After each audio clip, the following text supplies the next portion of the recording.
Hello learners, என்னோட YouTube channel doctor Anu's literary கேலிபருக்கு உங்க எல்லாரையும் வரவேற்கிறேன். இன்னைக்கு இந்த வீடியோல நம்ம பார்க்க போறது UGC NET English previous year question பேப்பர்ல ஃபர்ஸ்ட் நாம டிசம்பர் 2014 இங்கிலீஷ் பேப்பர் 2 உடைய கொஸ்டின்ஸ் 1ல இருந்து 5 வரைக்கும் பார்க்கலாம். இது வரைக்கும் என்னோட சேனலை சப்ஸ்கிரைப் பண்ணல அப்படின்னா சப்ஸ்கிரைப் பண்ணி வச்சுக்கோங்க. அப்பதான் நான் போடுற வீடியோஸோட நோட்டிபிகேஷன் உங்களுக்கு இமீடியட்டா வரும். பெல் பட்டனை பிரஸ் பண்ணி ஆல் நோட்டிபிகேஷனை செலக்ட் பண்ணி வச்சுக்கோங்க. வாங்க வீடியோக்கு போலாம். இப்போ ஃபர்ஸ்ட் क्वेश्चन பார்க்கலாம். Two of the following list are angry young men of the 1950s British literary scene.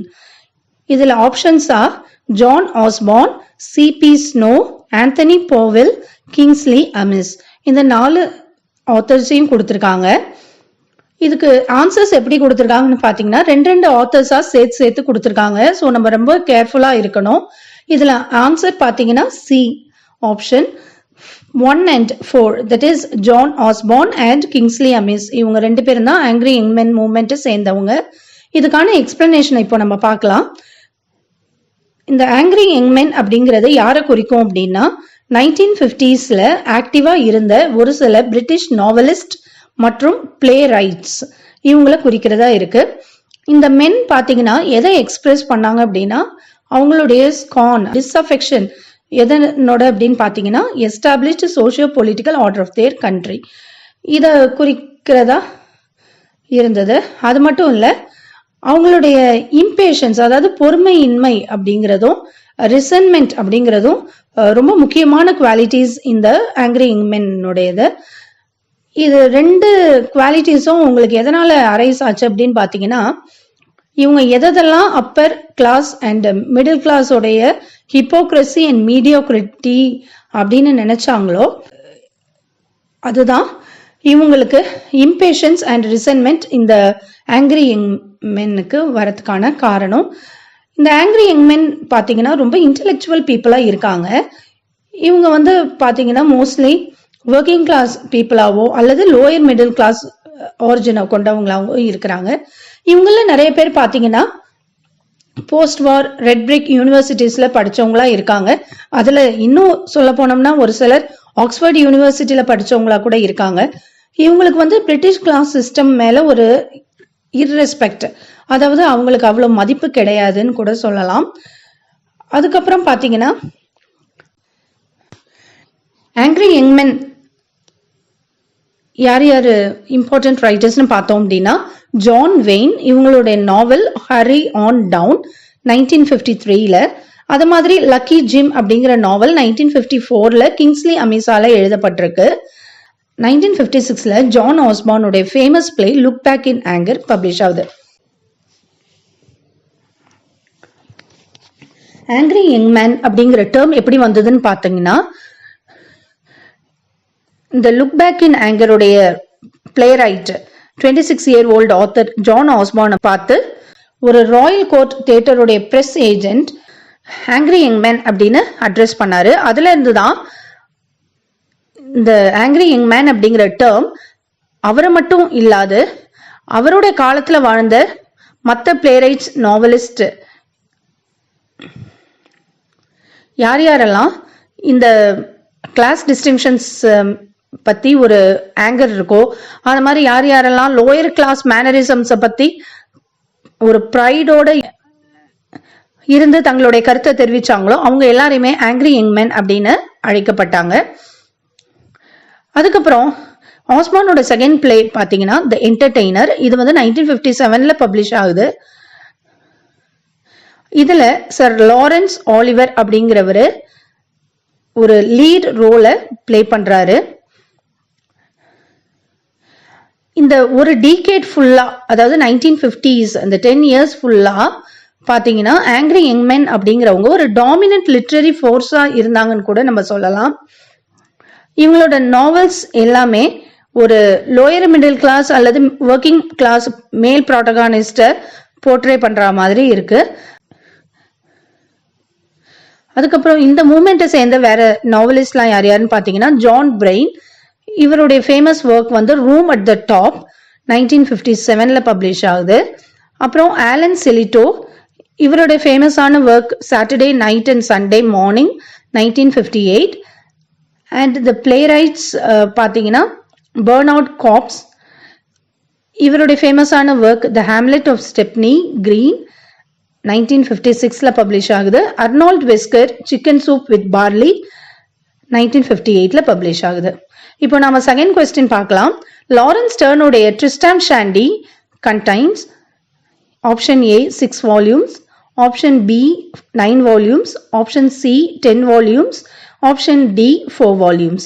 Option B 9 volumes அப்படிங்கிறது தான் கரெக்டான ஆன்சர். இப்போ இங்க ட்ரிஸ்டாம் ஷாண்டி அப்படின்னு கொடுத்துருக்காங்க. ஷாண்டி அப்படின்னா கிராக் பிரெயின்ட் அல்லது ஹாஃப் கிரேசின்னு அர்த்தம். லாரன்ஸ் டர்னுக்கு வந்து பாத்தீங்கன்னா எப்போதுமே அவரோட ஒர்க்கை சீரியலா பப்ளிஷ் பண்றதுதான் ரொம்ப பிடிக்கும். ஸோ அதனால இந்த 9 வால்யூம்ஸ் பார்த்தோம் இல்லையா, இதுல ஃபர்ஸ்ட் 2 வால்யூம்ஸ் பாத்தீங்கன்னா 1759ல நியூயார்க்ல ஆன் வார்ட் அப்படிங்கிறவரு பப்ளிஷ் பண்ணாரு.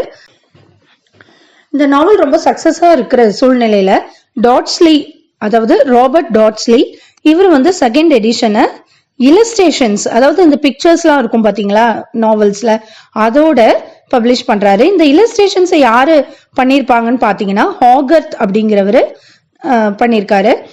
இது வந்து ஏப்ரல் 1760ல பப்ளிஷ் ஆகுது.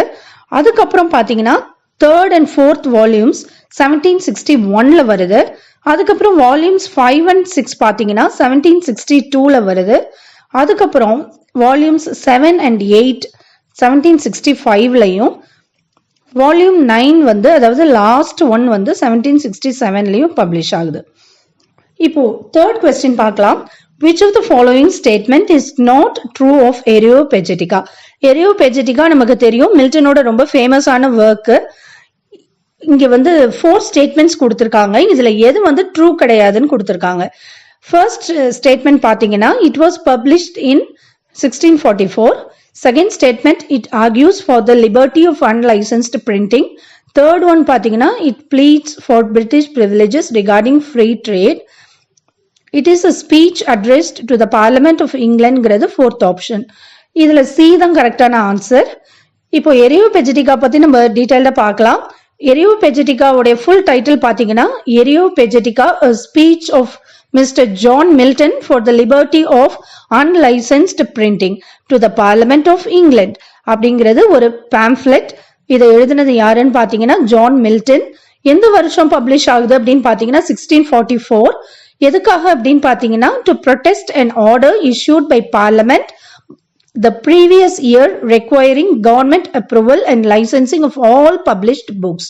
அதாவது பார்லிமெண்ட் வந்து அதுக்கு முந்தின வருஷம் ஒரு ஆர்டர் இஷ்யூ பண்ணது.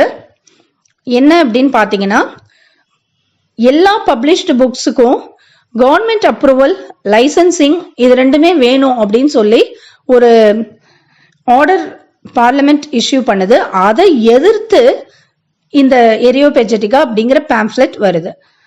அதுக்கப்புறம் பாத்தீங்கன்னா இதே ஆத்தர் இன்னும் ஒரு 4 பேம்ப்ளெட்ஸ் பப்ளிஷ் பண்றாரு. அது வந்து எதை பத்தின்னு பாத்தீங்கன்னா டிவோர்ஸ் பத்தி. அடுத்தது இந்த டைட்டில் எப்படி வந்ததுன்னு பார்க்கலாம். எரியோபெஜிடிகா அப்படிங்கிற டைட்டில் பாத்தீங்கன்னா எரியோபேகஸ், அதாவது ஹில் ஆஃப் ஏர்ஸ் அப்படின்னு அர்த்தம். இந்த ஒர்க்ல வந்து மில்டன் எதை வந்து சஜஸ்ட் பண்றாரு அப்படின்னு பாத்தீங்கன்னா, எதுக்கு சப்போர்ட் பண்றாருன்னு பாத்தீங்கன்னா ஃப்ரீ சர்க்குலேஷன் ஆஃப் ஐடியாஸ். ஏன்னா அவர் நினைக்கிறாரு நம்மளோட ஐடியாஸ் வந்து ஃப்ரீயா நம்ம வெளிப்படுத்தணும் அப்படின்னா தான் நம்மளுடைய both moral and intellectual development நல்ல விதமா இருக்கும்னு நினைக்கிறாரு. ஃபோர்த் கொஸ்டின் பார்க்கலாம். தாமஸ் ஹார்டியோட லாஸ்ட் மேஜர் நாவல் எதுன்னு பாத்தீங்கன்னா 4 ஆப்ஷன் கொடுத்திருக்காங்க. Tess of the d'Urbervilles, the return of the native, Jude the obscure, the trumpet major. இதுல பாத்தீங்கன்னா ஜூட் த அப்ஸ்கியூர் அப்படிங்கறத லாஸ்ட் மேஜர் நாவல். இந்த கொஸ்டினை நம்ம கரெக்டா அட்டென்ட் பண்ணோம் அப்படின்னா கண்டிப்பா நம்ம தாமஸ் ஹார்டியோடைய ஒர்க்ஸ் வந்து குரோனாலஜிக்கல் ஆர்டர்ல தெரிஞ்சுக்க வேண்டியது ரொம்ப அவசியம். இப்போ 1867 to 68ல பாத்தீங்கன்னா Thomas Hardy the poor man and the lady அப்படிங்கிற ஒரு ஒர்க்கை எழுதுறாரு. இது வந்து ஒரு கிளாஸ் கான்சியஸ் நாவல். அதாவது இப்போ நம்ம இந்தியாவில தான் பாத்தீங்கன்னா caste system இருக்கு. ஃபாரின் கண்ட்ரீஸ்ல பாத்தீங்கன்னா upper class, middle class, lower class, upper middle class, lower middle class, இந்த மாதிரி கிளாஸ் சிஸ்டம் தான் அங்க பெரும்பாலும் சொல்லுவாங்க. ஸோ அதனால இது ஒரு கிளாஸ் கான்சியஸ் நாவல்னு சொல்லலாம். இந்த ஒர்க்கோட ஸ்பெஷாலிட்டி என்னன்னு பாத்தீங்கன்னா, இந்த ஒர்க் வந்து பப்ளிஷே ஆகல. ஜார்ஜ் மெரிடித் அப்படிங்கிறவரு ஹார்டிக்கு ஒரு அட்வைஸ் கொடுக்குறாரு. என்னன்னு பாத்தீங்கன்னா, நீங்க எழுதும்போது ரொம்ப ஷேப்லியாவும் ஒரு லெஸ் ஒப்பீனியனேட்டட் நாவலாவும் எழுதுங்க அப்படின்னு சஜஸ்ட் பண்றாரு. இதனோட விளைவா தான் டெஸ்பரேட் காமெடிஸ் அப்படிங்கிற ஒர்க்கை 1871 எழுதுறாரு தாமஸ் ஹார்டி. அதுக்கப்புறம் பாத்தீங்கன்னா அவருடைய next novel under the Greenwood tree அப்படிங்கிறது 1872 வருது. 1872 சம்மர் சீசன்ல டின்ஸ்லீஸ் மேகசின் அப்படிங்கிறத சப்ளை பண்றதுக்கு முயற்சி எடுக்கிறாரு. இதுல வந்து 11 monthly இன்ஸ்டால்மெண்ட்ஸா pair of blue ice அப்படிங்கிற ஒர்க்கை பப்ளிஷ் பண்றாரு. அதுக்கப்புறம் அவருக்கு த கார்ன்ஹில் மேகசின் அப்படிங்கிற ரொம்ப பிரஸ்டீஜியஸான மேகசின்ல ஒரு சீரியல் கான்ட்ரிபியூட் பண்றதுக்கு அவருக்கு இன்விடேஷன் வருது. ஸோ அதனால ஃபார் ஃப்ரம் த மேடிங் கிரவுட் அப்படிங்கிற நாவலை 1874 அவர் கார்ன்ஹில் மேகசின்ல பப்ளிஷ் பண்றாரு சீரியல் ஃபார்ம்ல. இந்த நாவல்ல தான் அவர் வெசெக்ஸ் அப்படிங்கிற அந்த பிளேஸை ஃபர்ஸ்ட் டைம் இன்ட்ரடியூஸ் பண்றாரு. இதுல பாத்தீங்கன்னா ரொம்ப ரூரல் செட்டிங்ஸ்லாம் இருக்கும். அதுக்கப்புறம் ரொம்ப ஹியூமரஸாகவும் மெலோட்ராமேட்டிக், அதுக்கப்புறம் டிராஜிக் எலிமெண்ட்ஸ் எல்லாம் கூட இவர் இந்த நாவல்ல இன்ட்ரடியூஸ் பண்ணியிருப்பாரு. அதுக்கப்புறம் ஃபார் ஃப்ரம் த மேடிங் கிரவுட் அப்படின்னாலே நமக்கு ஞாபகம் வர்றது ரொம்ப பியூட்டிஃபுல்லான கேரக்டர் பேத்ஷீபா, அவங்களுடைய மேரிட்டல் சாய்ஸஸ், இவங்களாம் தான் ஞாபகம் வருவாங்க. அப்புறம் இந்த கதையில வர வேற சில கேரக்டர்ஸ் எல்லாம் பாத்தீங்கன்னா சார்ஜென்ட் ட்ராய், இவர் ஒரு சோல்ஜர், அப்புறம் வில்லியம் பால்ட்வுட், இவர் ஒரு ஃபார்மர், அப்புறம் கேப்ரியல் ஓக், இவர் ஒரு ஷெப்பர்ட். அப்புறம் பாத்தீங்கன்னா டெஸ் ஆஃப் த டர்பவில்ஸ் 1891 பப்ளிஷ் பண்றாரு. அப்புறம் ஜூட் த ஆப்ஸ்கியோர் 1895. இதுதான் இந்த குவெஸ்டின்லயும் கேட்டிருக்காங்க. இப்போ நம்ம இதுவரைக்கும் ஹார்டிய ஒரு நாவலிஸ்டா பார்த்தோம். இப்போ ஹார்டியோட போம்ஸ் பத்தி தெரிஞ்சுக்கலாமா? ஹார்டி பாத்தீங்கன்னா வெசெக்ஸ் போம்ஸ் அப்படிங்கிற ஒரு கலெக்ஷனை 1898 எழுதியிருக்காரு.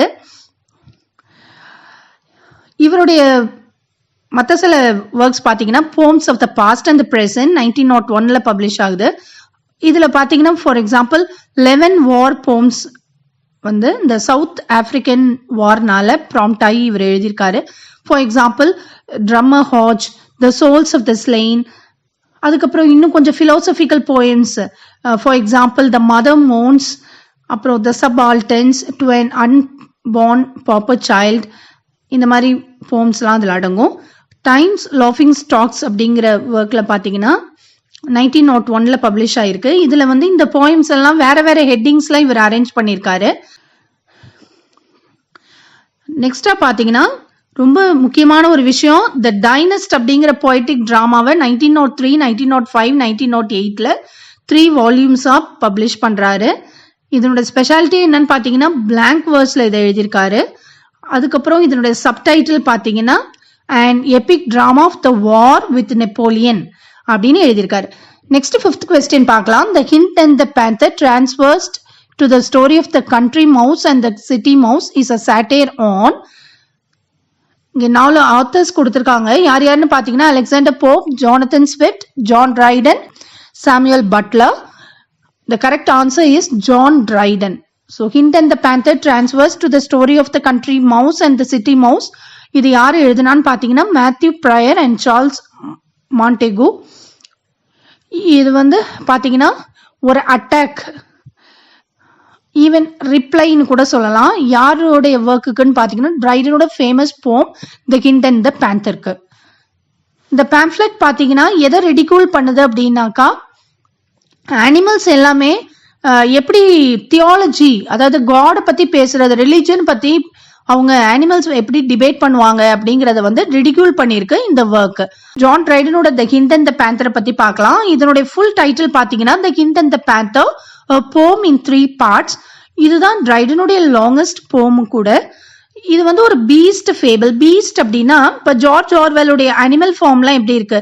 அனிமல் ஃபார்ம்ல பாத்தீங்கன்னா ஜார்ஜ் ஆர்வெல் வந்து கேரக்டர்ஸ் எல்லாமே பேசுற மாதிரி அப்படி கொடுத்திருப்பாரு. அது ஒரு பீஸ்ட் ஃபேபிள்.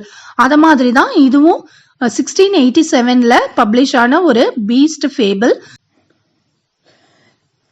இத வந்து ட்ரைடன் எதுக்காக யூஸ் பண்ணிருக்காருன்னு பாத்தீங்கன்னா to trace the history of animosities. யாருக்கு நடுவுலன்னு பாத்தீங்கன்னா ஆங்கிலிகனிசம் அண்ட் ரோமன் கத்தாலிசிசம். இந்த வீடியோ உங்களுக்கு ரொம்ப யூஸ்ஃபுல்லா இருந்திருக்கும்னு நான் நம்புறேன். நெக்ஸ்ட் வீடியோல 6th கொஸ்டின்ல இருந்து நம்ம கண்டினியூ பண்ணலாம். இந்த வீடியோ உங்களுக்கு பிடிச்சிருந்துச்சுன்னா லைக் பண்ணுங்க, ஃப்ரெண்ட்ஸோட ஷேர் பண்ணுங்க, சப்ஸ்கிரைப் பண்ணி வச்சுக்கோங்க. அப்பதான் நான் போடுற வீடியோஸ் உங்களுக்கு அப்பப்போ நோட்டிபிகேஷன் வரும். Happy learning.